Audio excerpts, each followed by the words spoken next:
Good day, beautiful people. Welcome to the Powwow podcast where we teach, inspire, motivate, and empower. That's what time it is.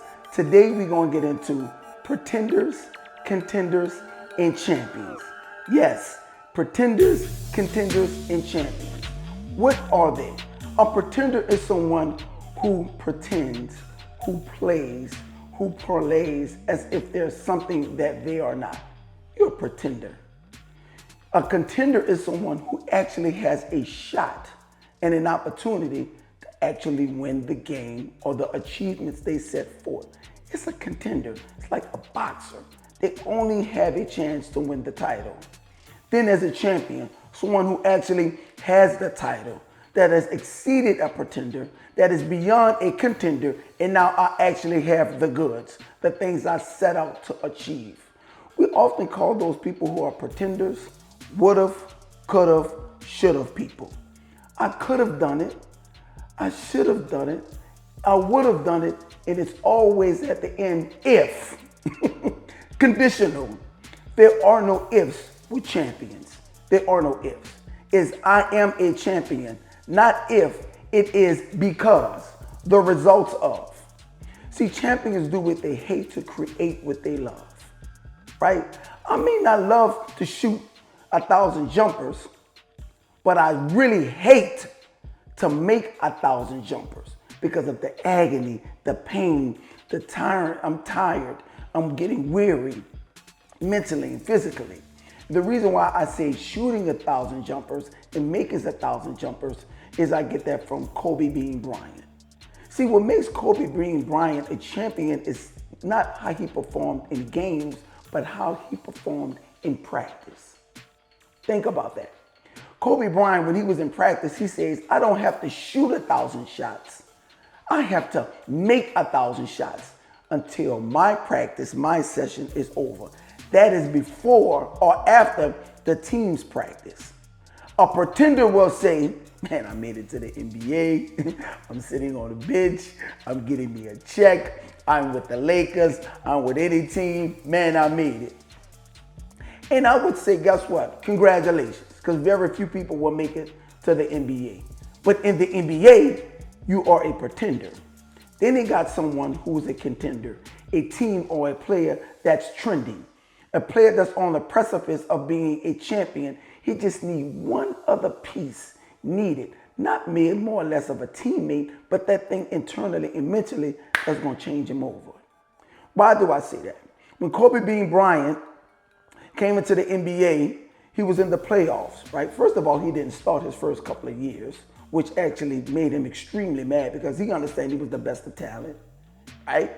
But when he did have his opportunity to start, it was a pivotal playoff game and he shot 3 air balls. Might have been 2 or 3. Most people were saying, man, he's dejected. He's frustrated. Man, he's dissatisfied. That's what Kobe said. Man, that's the best thing that ever happened to me. In the following years, the ensuing years, you know what happened? He became a 5-time NBA champion. Now you would say, is that based on those 3 air balls that he shot? I'm saying if it had not been for the 3 air balls he shot, I don't know if he would have become a champion.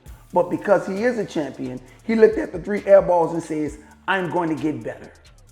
What if he said, I should have shot the shot, I would have shot the shot, and I could have shot the shot and never shot it? He never would have been Kobe Bean Bryant, but now he would have never been the Black Mamba. See, the Black Mamba is a point in Kobe's life when he was faced with adversity. He created an alter ego to protect themselves from those procrastinators and those people who were saying what you can't do, what you could do. The commentators, those haters, because he was going through a very pivotal time in his life. Sort of like why I created Powwow, right? There was a time in my life where I'm saying, man, I have to do what I have to do regardless of what I've been through. I have to. See, the moniker Powwow and the alter ego is something that I channel in my mind to say, this is what the goal I have to achieve.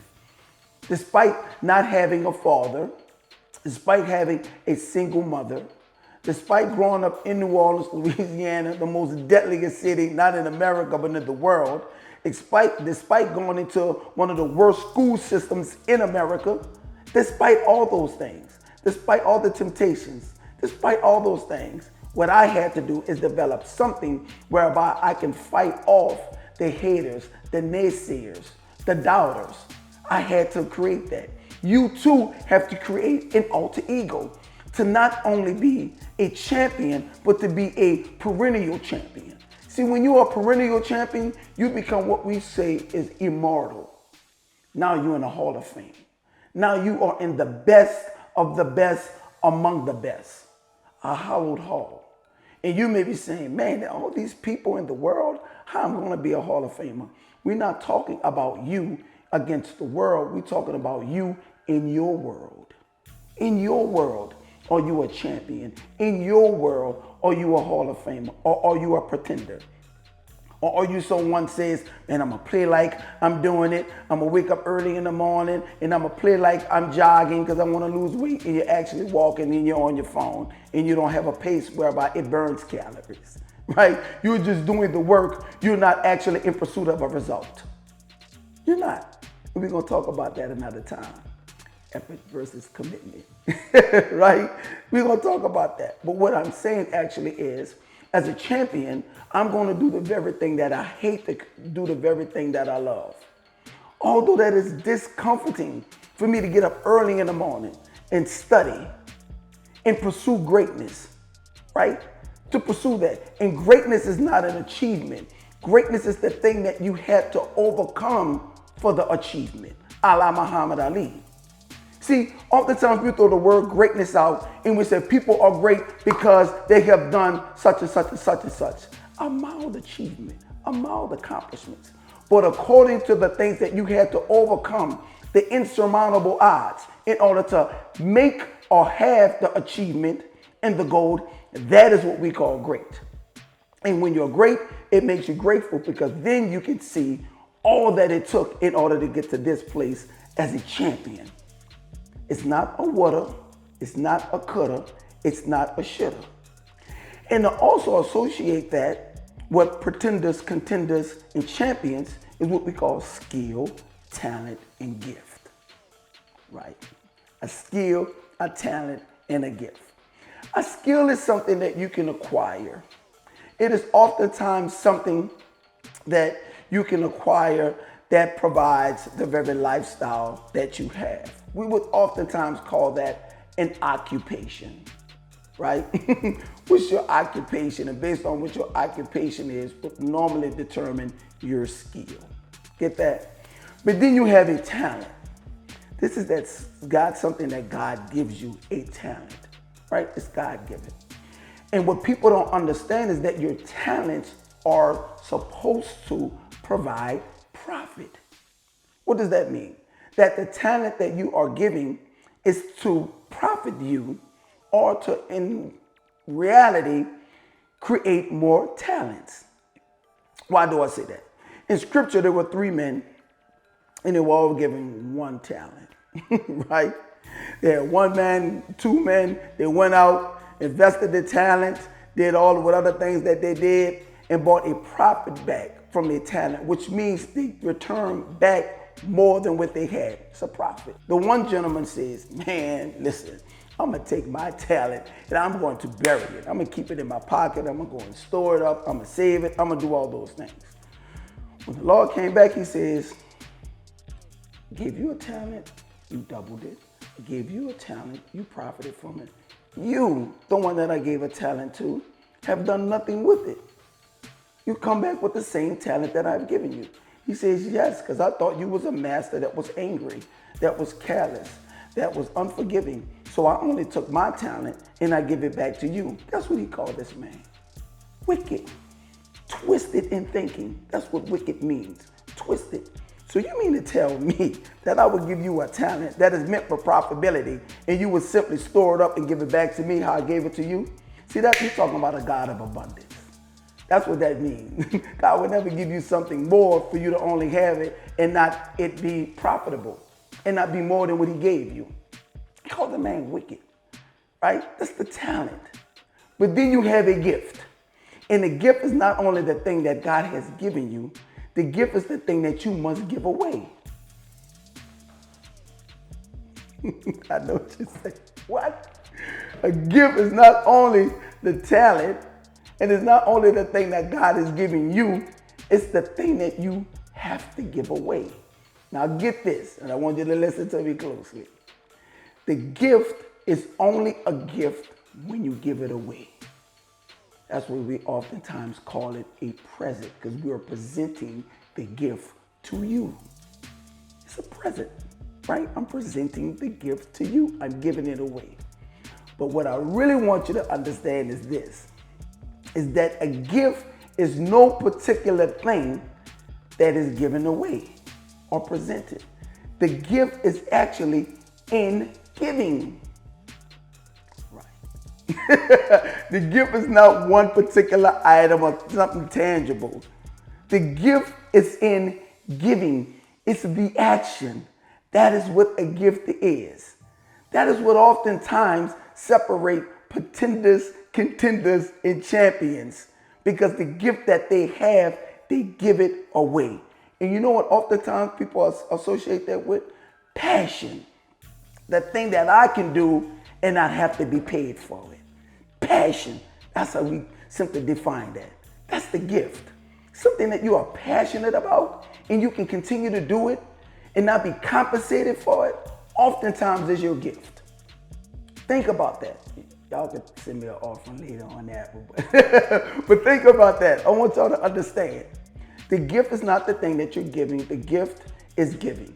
So if you're going to separate yourself from being a pretender and go into being a contender to now exceeding to be a champion. And at that point, now I am a Hall of Famer.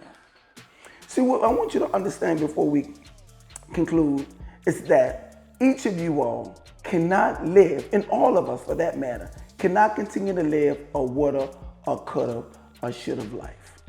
We can't. Those are for defeated people. Those are for people who offer excuses. Those are for people who say that, man, I can't do this because. I want you to be a person that, not that I should do it, I could do it, I would do it. I need you to be the person that says, this is what I did. I did this. This is where commitment lies. In the very end, in the very result. This is what I did.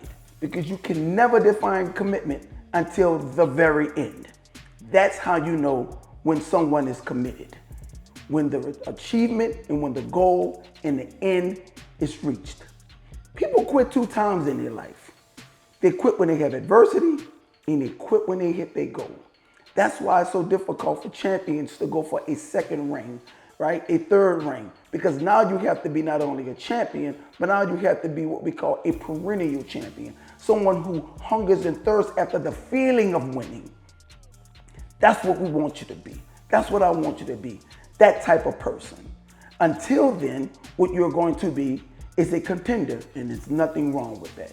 All of us have been contenders at one point of our lives, right? You have having a job where you were just an employee, then you became a manager, then you became a supervisor, then you became whatever the next level would be.